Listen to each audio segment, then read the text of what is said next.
জ্ঞান যোগ।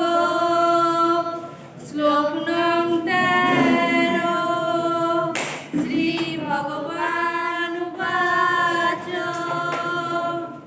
চাতুর্বর্ণং ময়া সৃষ্টং গুণকর্ম বিভাগশ তস্য কর্তারমপি মাম বিদ্যা কর্তারমপ্যয়ম।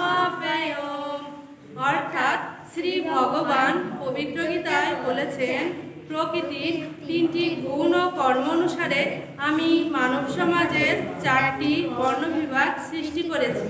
আমি এই প্রথার স্রষ্টা হলেও আমাকে অকর্তা ও অব্যয় বলে জানবেন।